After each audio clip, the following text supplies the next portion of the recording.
ఈరోజు ఉదయం మీరు ఒక గ్లాస్ నీరు తాగారు. ఆ నీరు ఎక్కడి నుంచి వచ్చిందో మీకు తెలుసా? మీ ఇంటి పక్కన ఉన్న వాటర్ ట్యాంక్ నుంచి కాదు. కొన్ని నీటి చుక్కలు 150 కిలోమీటర్లకు పైగా ప్రయాణించి మీ గ్లాసులోకి చేరి ఉండొచ్చు. ఒకసారి ఊహించుకోండి, మీ చేతిలో ఉన్న ఈ గ్లాస్ నీటి వెనుక ఉన్న ఒక భారీ కథ ఉంది. మనం ప్రతిరోజు కుళాయి తిప్పితే నీరు వస్తుంది, అందుకే దాని విలువ గురించి ఎవ్వరికీ ఆలోచించం. కానీ ఒకరోజు ఉదయం ఆ ట్యాప్లో నీరు రాకపోతే కొన్ని గంటల్లోనే మన జీవితాలు ఆగిపోతాయి. ఇంట్లో వంట చేయలేం, పిల్లలు స్కూల్కు వెళ్ళలేరు, ఆసుపత్రులు, హోటళ్ళు, కార్యాలయాలు, ఇలా మొత్తం నగరం ఇబ్బందుల్లో పడిపోతుంది. ఒకప్పుడు హైదరాబాద్ దాహాన్ని ప్రధానంగా ఉస్మాన్ సాగర్, హిమాయత్ సాగర్ వంటి జలాశయాలు తీర్చేవి. కానీ ఈరోజు హైదరాబాదు పూర్తిగా మారిపోయింది. నగరం పెరిగింది, జనాభా పెరిగింది, వేలాది అపార్ట్మెంట్లు, పరిశ్రమలు, ఇలా ఐటీ కంపెనీలు సైతం భారీగా ఏర్పడ్డాయి. ఇప్పుడు ఈ మహానగరానికి ప్రతిరోజు వేల మిలియన్ల లీటర్ల నీరు అవసరమవుతుంది.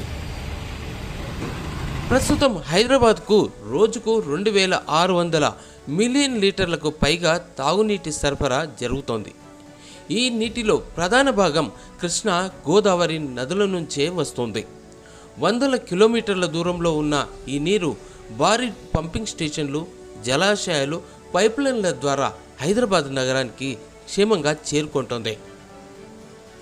ఒకసారి ఆలోచించండి, మీరు ఈరోజు తాగిన ఈ గ్లాస్ వాటర్ నదిలో మొదలైన తన ప్రయాణాన్ని పూర్తి చేసి కొండలు దాటి భారీ యంత్రాల సాయంతో పంపు చేయబడింది, శుద్ధి చేయబడి చివరకు మీ ఇంటి ట్యాప్ వరకు చేరుకుంటుంది. ఆ ఒక్క నీటి చుక్క వెనుక వేల కోట్ల రూపాయల మౌలిక సదుపాయాలు, వేలాది మంది శ్రమ అదంతా దాగి ఉంది. ఆ ఒక్క నీటి చుక్క వెనుక వేల కోట్ల రూపాయల మౌలిక సదుపాయాలు, వేలాది మంది సిబ్బంది శ్రమ దాగి ఉంది. అయితే ఒక ప్రశ్న మిగిలే ఉంది. హైదరాబాద్ జనాభా ఇంకా పెరుగుతూనే ఉంది. రేపు ఈ నగరానికి ఇంకా ఎక్కువ నీరు అవసరం అవుతుంది.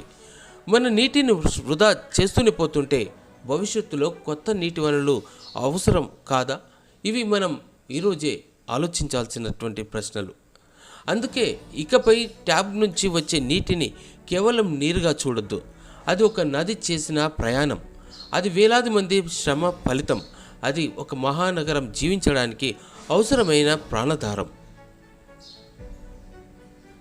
మీ చేతిలో ఉన్న ఆ ఒక్క గ్లాసు నీటి వెనుక ఉన్న ఈ కథను ఈరోజు మీరు తెలుసుకున్నారు.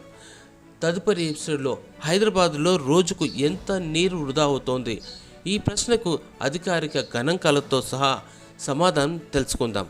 చూస్తుండండి జనహిత టీవీ.